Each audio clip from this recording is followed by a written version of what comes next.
But look, it's a pleasure to be here, and certainly a pleasure to be here talking to Rob. I suppose just a quick 1 minute. My name is Josh. I'm at Spotify, and what we really want to talk today is about how do we build a high performance culture. And I think there's probably no better way to start with Rob and certainly the industry that he's in. But Rob, maybe if you want to give everyone a bit of a background on yourself. And how you've ended up at probably one of the coolest companies/jobs probably in the room. Over to you. Good morning. Do you know, I never expected to work in Formula One. I grew up in a small town just south of Birmingham. It's a long way from that to Monaco. Yeah, I can promise you. Started at McLaren in 2012.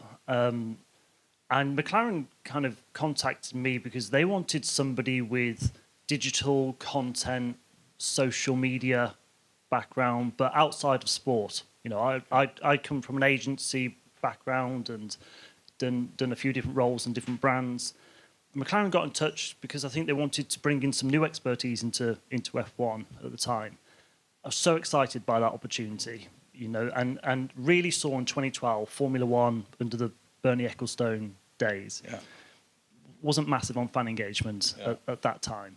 And things like social media, just complete non-starter in the sport in 2012.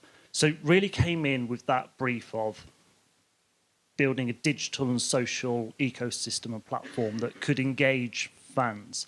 And I think quite quickly elevated that to actually, no, this is a brand transformation brief.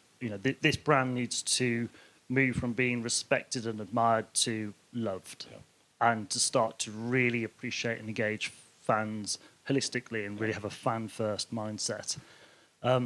Spent 8 years at McLaren, left in 2020. At that time, the team hadn't won a race in 7 years, which is a long time, and was the favourite team in Formula One. Yeah. So I can imagine that would have been a pretty... I mean, you're right, maybe on the track, McLaren maybe wasn't having its best period, but certainly off the track, it was probably leading right on sort of the, I suppose, the marketing side of things. So what was it like to make that decision to essentially switch across? And for those Formula One nerds in the audience, obviously I think the Aston Martin team was originally the Jordan team, right? So what was it like making that decision to switch across? And I know when you did, you kind of had to start from scratch and build that organisation and build that culture. What was that like? Yeah, I'd been into McLaren and built from ground up a huge brand and marketing team that was just performing brilliantly, and the results were there to be seen. And then Aston Martin came back into the sport after being away for 60 years. And it was another phone call, and when Aston Martin's on the phone, then you pay attention. So it's an unbelievable brand, global icon, luxury brand. And they had rebranded a team that was 30 years old, that was originally in 1991 the Jordan Formula One team. And I once again got back to square one. I was the first name on the team sheet again in the marketing function, and just an amazing opportunity to create a brand of Aston Martin Formula One team in the year 2021, when this time around the sport was in a very different place under the ownership of Liberty Media.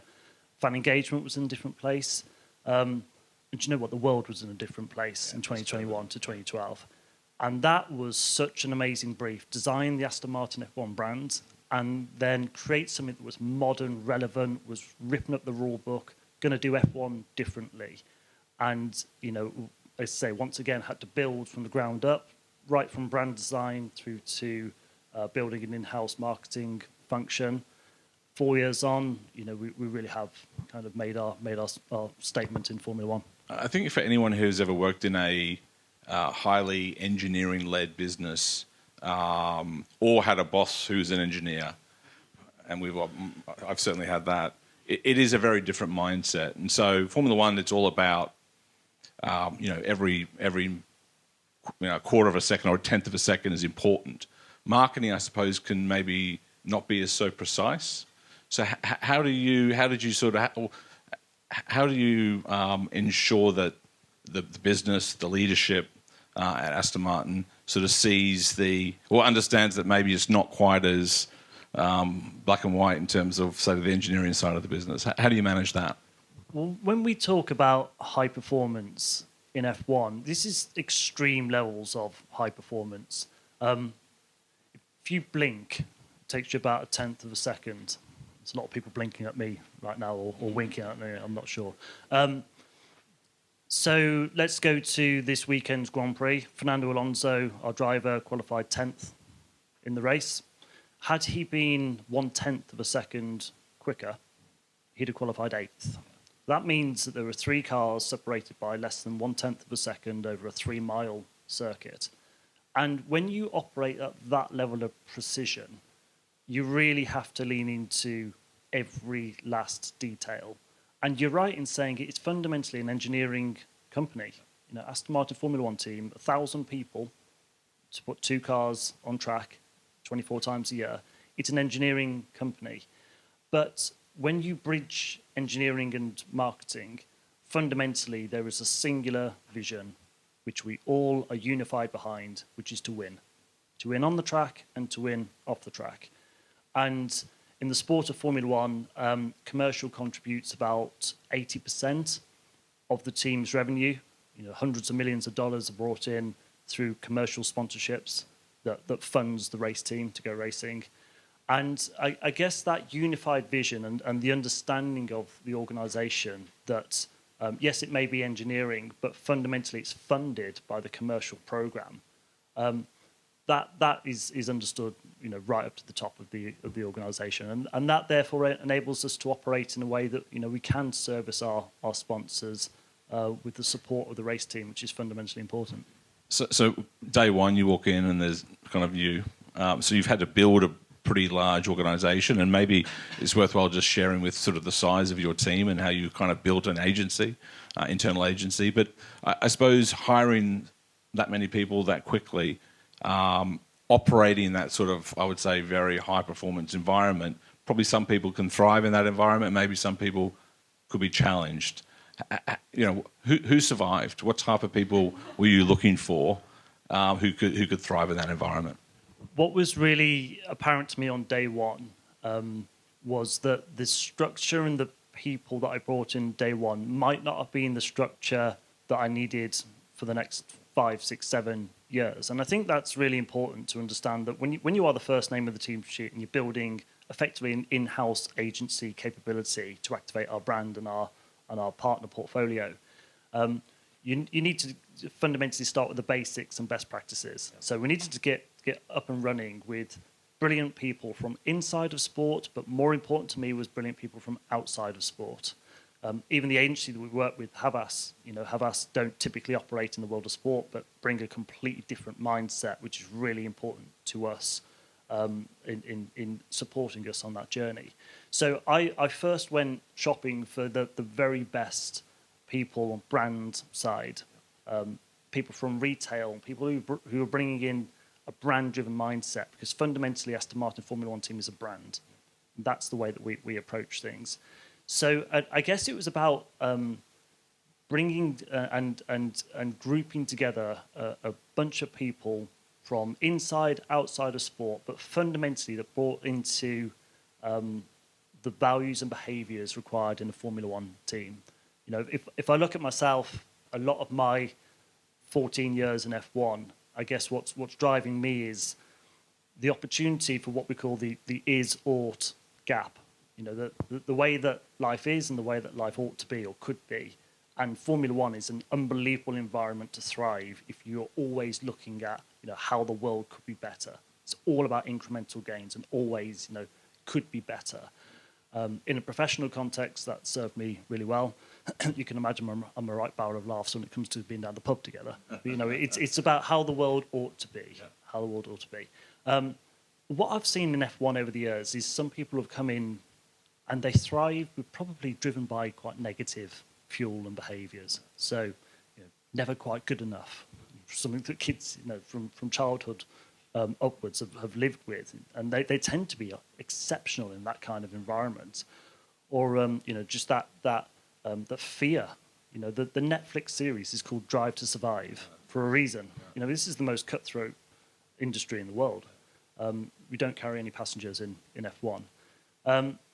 What I tend to prefer is more positive kind of drivers of behaviour, the opportunity to be your very best self. If you come in with the right mindset in F1, you can achieve some amazing things. If you're driven, you want to be your best self and you want to continue to improve and one day leave the sport having grown within the sport. But I'm also making sure that we've got the right values in an individual, that growth mindset. Aston Martin, the name comes from Aston Hill in Buckinghamshire. The team was fundamentally, or the brand was fundamentally in 1913, born on the side of a hill. And metaphorically, I use it all the time. We haven't stopped climbing ever since. The only difference with our hill in Formula One is that there is no summit. Every single day when you think you get anywhere near the top of the hill, you're only looking upwards. And that's the nature of the sport. And I've seen some brilliant people come into F1 and they've walked out the door as quick as they've walked in. And that's because, it is relentless, it's tough, it is very demanding. It really is. And I think you choose to work in a sport like that, and it's a lifestyle choice. You give your all to the team. It's a team sport. There's 1,000 people strong. It's the biggest team sport in the world. And if you want to be part of that, then you will thrive in that environment because the company and the sport demands it and really creates a platform and environment to encourage it. If you don't want that kind of lifestyle, do you know what? That's all right as well, because there are easier places to work than Formula One. And so when you started in McLaren back in 2010, 2012, I think anyone who also follows Formula One, it's obviously the leadership and the ownership has changed. But also, too, I think it's gone from being a very European-based sport. Well, it was pretty big in South America and Asia. But I think what's changed in the last few years is certainly the US presence, right? 3 races there now, a lot of US ownership now and investment into Formula One. How has that changed the sport? And then more importantly, from a marketing point of view, what have you had to do differently to I suppose, make sure that you're taking sort of that full opportunity out of that new market? You're right in saying, that the growth of the sport is very much driven from the US. When I joined McLaren in 2012, the US was very difficult to crack. Drive to Survive has been instrumental in cracking the States, but also platforms like TikTok. The ability to recognise that fans are no longer on the sideline. They're now driving the story. And as a brand, even when you are a luxury brand like Aston Martin, you have to position it in a way that it embraces fans, it invites them in. We set up things like the I Am programme, I as the individual, AM of Aston Martin, come in and co-create the story with us. And it's elevated the platform of fans, not just from that passive experience to we're now even past fan engagement. We're into an era of fans are driving the story. So in the States, there's a younger fan base. There's a newer fan base that's skewing more female, by the way, which is brilliant for our sport. 42% of fans globally now are female, but 55% of those newer, younger fans in the US are female. Exceptional. And what we have to do to engage them and to deepen their engagement with the sport and retain them is to understand that they've probably got other interests, not just motorsport. So we do a lot in cross-culture collaborations now. Even this year alone, we've done collaborations in music with Thames, Rolling Stones, Dom Dollar, Dave.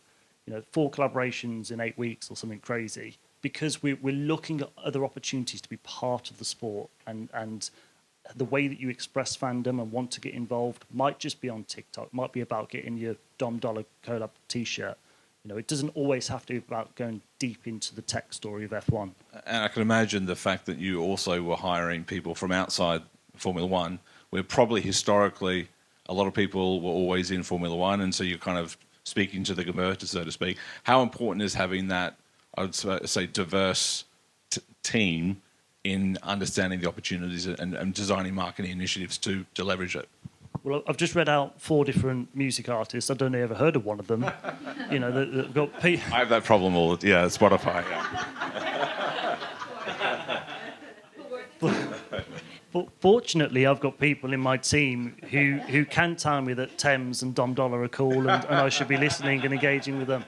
And genuinely, if I'm looking at an 18, 26-year-old target audience in the US, I might not be the right, my For You page on TikTok might not be full of that kind of artist. But Alex, who's here today with us as our marketing coordinator, she does know, what's cool. And I listen to people in the team like Alex. And, it really is about just understanding what's relevant, modern, current, what works and what's cool right now. And I think as CMOs, if we design our strategies based on our own For You page on TikTok, then it's only ever going to be speaking to people of our age. And then I think some of your sponsors too. I mean, there's sort of the Hugo Bosses, which I know have been in Formula One for quite a while, but also too, and I think you've got some sponsors that are very much exclusively female audience targeting. So LMS being one of them. So talk me through how easy it was to get the sort of the first 100% female-focused brand as a major sponsor of a Formula One team. Because again, 10 years ago, that probably would never have happened, right? Honestly, 2012 McLaren LMS beauty brand is never coming into Formula One. It really is where the sport now exists, how it has evolved, the newer, younger, more female fans, brands like LMS, really, it's an attractive proposition. And what's really interesting when we're having those kind of conversations, particularly with consumer brands in the sport, LMS, Glenfiddich, Whiskey, Puma, Hugo Boss, we've got a lot of brands now with the team from that consumer side. We're looking at where there are category crossovers that just have an inherent tension in them. So when LMS are doing a Harrods front of store takeover and building a Formula One car out of product, it's disruptive, and the kind of attention that's generating is huge because people are really lapping this up right now. This is such an amazing sport. It's having a moment. Aston Martin, modern, progressive team that really wants to change the game in F1, attracting brands like LMS into the sport. And I think what we look at when these conversations are happening on the commercial side is there a brand on the other side of the table that really wants to do things differently and make an impact? Because, I've built a team of 30, 35 brilliant people, from creative directors, art directors. We're just about to have the executive creative director of Havas Helia, who is coming in-house to the team. Stuart Petty, he's a great guy in the industry. That's the level of the quality the people I've now got in-house, activating our brand, activating these sponsors. But what it really excites us when we're speaking to the likes of LMS and they're saying, we want to do things differently and we want to come into the sport and disrupt and grab hold of this opportunity. I think in F1 more broadly, there's definitely a moment, but what we're trying to do at Aston Martin is create a real movement. We're trying to, as I say, give fans that platform that recognises they're not just on the sidelines watching, they're driving the conversation. F1 Talk, on TikTok is huge. Millions of fans on the platform, creating communities, content, conversations. We've got an official partnership with TikTok for that purpose because we want to be in there working with creators and just doing this thing differently. And that's the difference I found at Aston Martin to my previous team, where when you can design a team and a brand from the ground up in 2021, you design it as a modern, relevant team. And fundamentally, as I say, we are a brand and we think like a brand, and I've got people in the team from brand side and from agency side that just bring in that fresh thinking. I think sometimes with certainly what I say sort of very luxury brands, and certainly Aston Martin, like Ferrari, probably the two most luxury brands within the paddock. Has that been a challenge for sort of, I would say, broadening your audience, or how have you had to sort of manage that sort of legacy understanding of what Aston Martin stands for, but more importantly, how you've been able to still connect with broader, diverse audiences from around the world? Yeah, I'm a big fan of simple thinking and some really good language that just helps create some guardrails and positioning for when you move forward. So on day one, we talked about, look, every single touch point, we are going to be Aston Martin. We are going to take the quality and the attention to detail of Aston Martin And whether it's the hospitality trackside experience or our content, we are absolutely Aston Martin. Our style, how we sound, how we look, how we act, we have to be Aston Martin. Aston Martin is a globally famous, exclusive brand. It's an ultra-luxury brand, and we are proudly that brand and that team. But if you only exist to service the need of those few in the ultra-luxury space, in the exclusive space, you forget what is so special about sport. And sport is fundamentally available to all. You know, over and above everything else, I'm a fan. I'm a football fan. That's my thing. And I fundamentally believe that sport should be available to all. So, you know, what we've done around inclusion, for example, is really pushing that message. Sport is available for all, full stop. So it was about the exclusivity of Aston Martin, but also a team that promoted an inclusive agenda. And in actual fact, we set out on day one to create the most inclusive, exclusive brand in world sport. And when you set out a positioning and some guardrails like that, it just helps to shape the thinking and the strategy. We talked about the desirability of Aston Martin, but a brand that should inspire as it goes. We have a phenomenal ESG program. The work that we do when we're visiting kids, less privileged parts of the world, taking a show car and a driver there, talking about STEM. We do so much work around diversity and making sure that it's not just people that look like me that work in Formula One. It really is promoting an inclusive agenda. It's an invitation to come in, be part of this amazing team story that is Aston Martin Formula One team. But the way that we do it and the quality has to be Aston Martin. And you can imagine, you know, it's a really tough gig to deliver the volume, 24 races, 24 Super Bowls across 10 months of the year, plus the always-on story, a big portfolio of partners that we are servicing. We do it in the Aston Martin standard. Have you found, I suppose, it seems like the team from the principal through the drivers right down through the organisation have really embraced that change. Have you found within the Formula One organisation where there's been a bit of resistance to that sort of change, or do you feel like the industry's really woken up, or the Formula One industry's woken up to realise that, I suppose, broadening the audience is just fundamental to survival? I mean, if you look what Formula One has done with Drive to Survive, that was a really smart play. Next month, we've got the F1 movie coming out. So, you know, F1 it's Netflix, it's Hollywood movie. I know there are other plans in place at F1 as to how they continue to tell that story in more creative ways. Yeah, for sure. You know, 3 races in the US, Las Vegas, Miami, Austin. The sport is in a really good place, and it's got some good people now at the top who would continue to push and drive that agenda.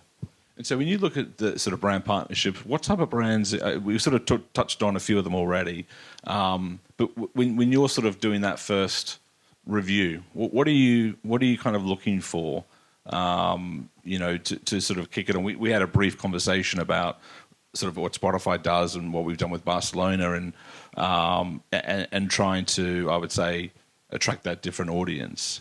How do you know, tell me at the start of the year when you sit down and you think, well, do you go to the partners? Do they come to you? Walk me through sort of how that works. You fundamentally have 2 halves of F1, if you like. You've got the tech story, which is unbelievable. So, you know, we've just announced CoreWeave as a partner. CoreWeave is all about AI cloud computing. You know, CoreWeave are saying to us they feel they can genuinely make the car go faster. And as a storytelling platform, there is nothing better in the world from a tech perspective than Formula One. So there will always be opportunities for tech brands to come into the sport. But the explosion of fan-based growth and where the sport is now and what we're very passionate about is that more lifestyle story, the human story. So brands that can come in and add something. What's Puma? What's Hugo Boss? What are they adding to the story in terms of how they activate, how they show up? Because we can't do it all alone. You know, we're growing. We're still growing as a team. But what we really want is our partners to be activating and really creative ways. When that happens, then the overall activation of the team, the ripple effect of a team and partners, that's when the magic happens. And some of the activations we've seen, Glenfiddich announced their partnership at the Las Vegas Grand Prix last year, and they had some out-of-home running on Piccadilly Circus around it and in Times Square and in LA.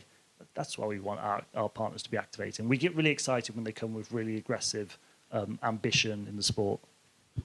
You touched on the side of AI, and certainly I think in the marketing industry, it's becoming I would say it's a topic for sure. I think there's certainly good sides of it, bad sides of it. But what I'd love to understand is how are you using it for the engineering side of things? Are you starting to use it in terms of within your marketing teams? And if so, how are you using it? What sort of benefits have you seen from the different types of options? I mean, on the racing side, AI does have a role.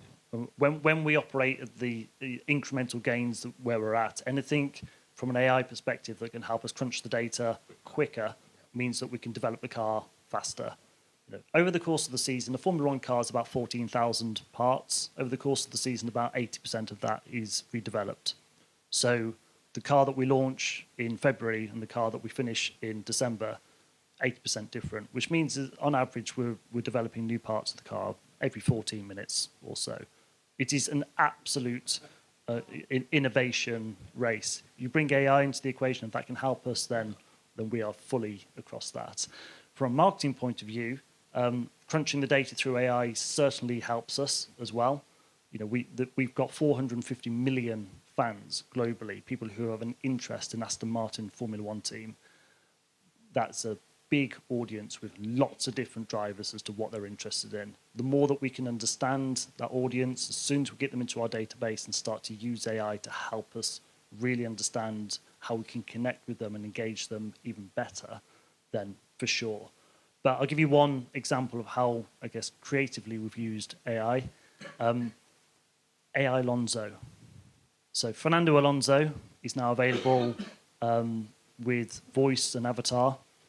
The best example of the use of it, though, is on our website, where if you come to the site, you go into a long-form article, you hit play, and AI Alonso will read that out to you. At the moment, we've got 3 or 4 different languages that you can read it out to you in, but the technology has the capability to have about 30, 35 different languages. Now, we're talking about an inclusive team that is available to all, and why shouldn't you be able to come to the website and hear or read something made available to you in Spanish or French or German? Why does it have to be in English? And that's where AI is really having a benefit to the team. Not to say that I'm not naive enough to think that a lot of the presentations that get put in front of me are ChatGPT created. And we all do that a little bit. And I'm encouraging the team to use it where there's efficiency. But it's not about replacing people. It's about how it's additive to what we do. And look, I'd be remiss as a Formula One nerd not to ask a couple of specific questions about Formula One. But obviously, the huge news with Adrian Newey joining the team. I mean, legend in the sport. How big a news was that for the team? And then from a marketing perspective, what did you think when you heard the news? We've just built a $300 million, 400,000 square foot technology campus, which is by far and away the best high-tech technology campus in Formula One, the newest wind tunnel, and the best technology you could ever imagine. And then we signed Adrian Newey, who uses a pencil I was about to say that, and an easel to draw, sketch out what he thinks the next car should be. This is a guy that is responsible for about 20% of all F1 wins ever. He is an absolute legend. And I guess what that shows us is sometimes the old ways still work, because it goes from there into a really sophisticated CAD and data-driven process. But the impact of people, never underestimate the impact of inspiring people. You walk past Adrian Newey's office and you see him there, with his pencil and easel and drawing away what he thinks is our 2026 F1 car. He's a beacon of inspiration. And we do exist in this high-tech, data-intensive world, but brilliant leaders like Adrian Newey, and we've got them across our leadership team, that can galvanize the team and really create that culture of focus behind a singular vision. Fundamentally, we are here to win on the track, off the track. Don't underestimate the power of inspiration from someone like Adrian Newey. Sure. Another one, obviously 24 or 26 races, 24, right? 24. So I presume you go to a few of them, Rob, right? You go to most of them, few of them. So what are the ones that you definitely want to go? So I suppose if anyone here has not been to Formula One, what would you say is the best first race to go to sort of get the good for viewability and all those types of things? What would you recommend to the newbies as the first race to go to? I always talk about Austin in the US because that is the epitome of what we're trying to do with the team. You know, downtown Austin, food, music, culture. When we turn up at a race, we really lean into local culture. So the kind of rooftop pop-ups that we're doing and the experiences for fans in that city, you know, really embrace local culture. That's where you get, you know, the magic happening from these cultural crossovers. 20 minutes down the road, you get to the Circuit of the Americas, an amazing racetrack, and you can just feel the passion of the fans.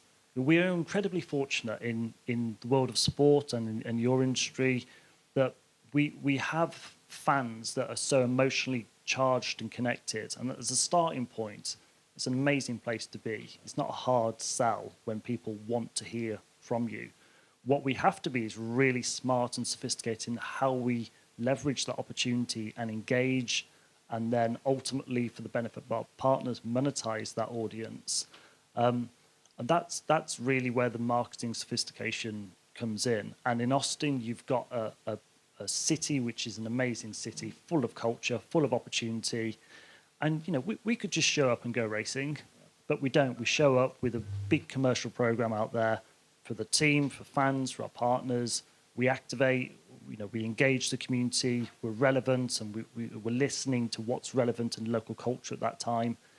And we do it in a way that's befitting of that city. And then fundamentally, you know, we go racing at an amazing circuit with 100,000 fans cheering for the sport that's in a great place right now. It's an amazing experience. I think that's a really interesting point, that obviously the engineering and the racing team look at every track as an individual. Everyone's different, requires different setup and different planning, different execution, different tyres maybe, different gear systems. I presume, from what you're just saying, from a marketing perspective, you have to have that same personalised, different, unique approach for every track you're at, right? Yeah, we turned up in Miami this year, a few weeks just gone by, and we set up a pop-up with in Wynwood, downtown Miami. Took over a venue. Dom Dollars played a private set to 700 people, 700 of our fans for free.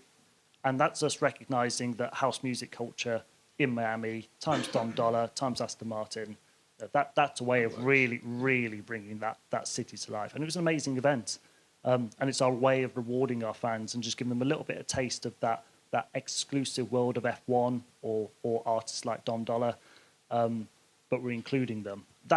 Those sort of cultural crossovers and moments, that's where we really are seeing the impact right now. But you probably wouldn't do that in Silverstone. You know, it doesn't have quite the same vibes as Miami.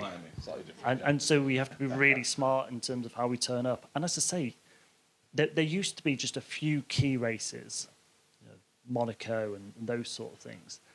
Now we are really talking about a big event 24 times a year. We talk about 24 Super Bowls. You know, it's not that far off that right now. That's what happens when you have a global sport that's booming, and it's now there are newer fans still discovering the sport of Formula One, and how we embrace and engage them, and then ultimately bring them down the funnel. Or let them just stay where they are in the funnel, by the way. You don't have to be a tech head to be an F1 fan. You might just enjoy it at that level. Yeah. Great. Yeah, as long as we give you the opportunities to engage with the sport, that's all we're here for. Oh, yes. Sorry, guys. I'm hogging all the questions here. Open up the floor if anyone's got any questions. Time for a couple of questions. Right. Hi. This is really interesting. First of all, sorry for coming in late. So this is really interesting. I've recently been what you might call a new fan to F1. As an agency, we recently got asked to help F1 sell tickets. So we do their performance marketing for their Las Vegas tickets. And I've got two sons who are slowly getting more and more and more involved in F1 through the Lego partnership, what started it, and then Drive to Survive, where they get to kind of, sort of, I say, meet their fans. But my question is around, like, F1 has always been, it's a luxury sport. It's exclusive. How do you balance that exclusivity and that luxury of F1 with accessibility? Because that's a really fine balance with, like, staying very true to those sort of that luxury tone that F1 sets versus that accessibility and, performance of selling tickets and selling out, and selling out from tickets perspective, not in a negative sense, of course. But what does that balance look like for you? There's an attraction to the sport in the exclusivity of it as well. So we don't want to erode that, particularly as Aston Martin. It's important that we embrace and celebrate that too. The Paddock Club, is still an expensive entry point into F1 to get into the Paddock Club. It's probably the best B2B environment in the world for doing business, and a lot of our partners will pay for their sponsorships and the rest just through the business they do in Paddock Club, because they're getting access to some of the biggest tech and consumer brands in the world. So we don't want to diminish the allure of the aspirational side of the sport or our brand. It's not about that. It's about setting out a brand strategy that just enables people to also have an access point to be part of the sport as well. And we talk about this inclusive, exclusive brand. The mistake I think people make is saying, what are you today? Are you inclusive or exclusive? It's not a choice. It's a way that we show up. Actually, all I'm describing is modern luxury. If you look at what brilliant modern luxury brands are doing today, they're just giving a little bit more access to people to feel involved without diminishing and eroding the sophistication of their brands and the aspirational side. And the way that we show up, the style, the consideration, the attention to detail, we don't let up on that, but the way that we activate and the programs we put in place just give people the opportunity to be involved. I do think, by the way, from an inclusivity point of view, that's so important to us that everyone has the opportunity to be involved in our sport. I hate it when people say, Formula One has now opened the doors to a more diverse world and fan base. Like, who shut the door in the first place? Fundamentally, sport is for all, and we should act in that way. And you could almost argue Formula One might be the most global sport there is. I think in terms of... It absolutely is. Probably only football may be rivaling it. Well, the football, the World Cup only happens every 4 years, and we're racing every single year in 5 different continents, 24 races. Amazing. Well, give it up for Josh and Rob. Thank you.